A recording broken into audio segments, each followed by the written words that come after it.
एका जिनस को प्रति वर्ष एक्सरसाइज करिवार कौन मान्य अच्छी 3 वर्षिया करदेटा सबुठ भल यहाँ गोटे सार्टनिट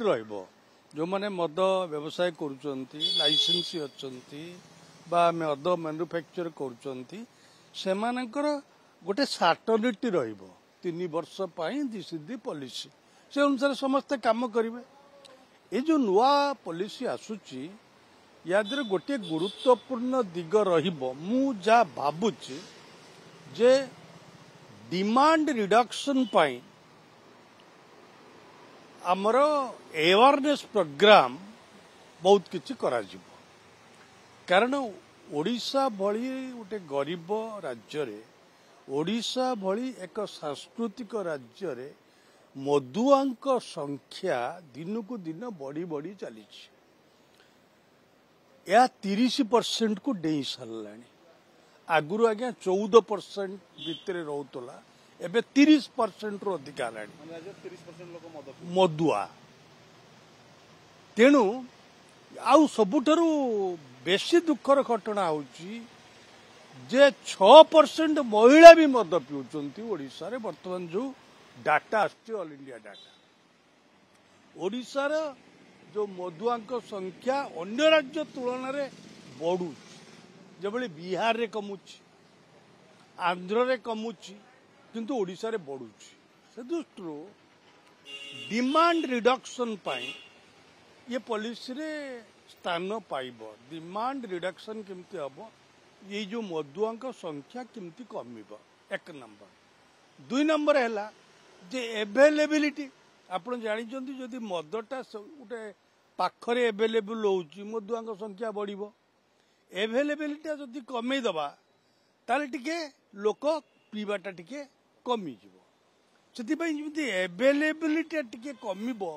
से दृष्टि नुआ दुकान खुला जीवो नाही मु तो सरकार को सजेस्ट करी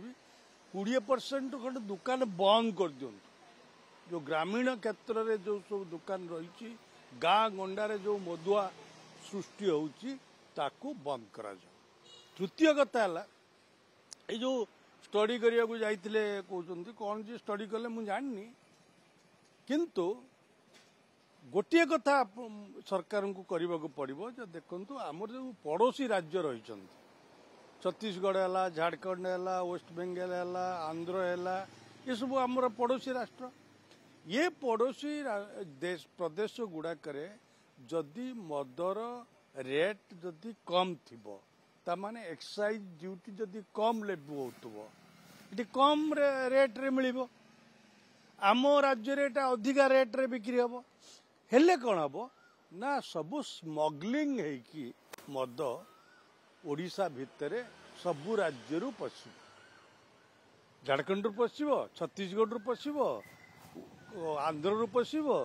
एवं वेस्ट बेंगल रु पशु सबू आम राज्य को पशु स्मगल्ड जोटा कि नॉन ड्यूटी पेड लिकर से सरकार गोटे भी पैसा एक्साइज ड्यूटी रेवेन्यू पाई परिबे नाही नहीं कमिया कथा मु कहनी ये जो राज्य गुड़ाकर ड्यूटी कौन अच्छी ताकू स्टडी करिकी सेही अनुसार आम राज्यर ड्यूटी टाकू फिक्स करवा दरकार अति कमे देले सस्ता हो गले लोक मद बेसी पीबे तेणु अति बढ़ाई देले स्मगलिंग हम बाहर स्मगलिंग भी रोकिया दरकार स्मगलिंग दरकार। तृतीय कथा है ये पॉलिसी रे आपण देखिबे गोटे ये जो चोरा मद बा स्मगल्ड लिकर बा इलिसिटी डिस्टिलेशन ये सब विषय रे गोटे पुलिस अबकारी ये सब मिसिकी गोटे कोऑर्डिनेटेड एफर्ट रहिबो याकु सब बंद करबा पाई एई केतोटी नुआ दिग रहिबो आउ सब यथापूर्वं तथा किछि नूतनत्व आउ रहिबो।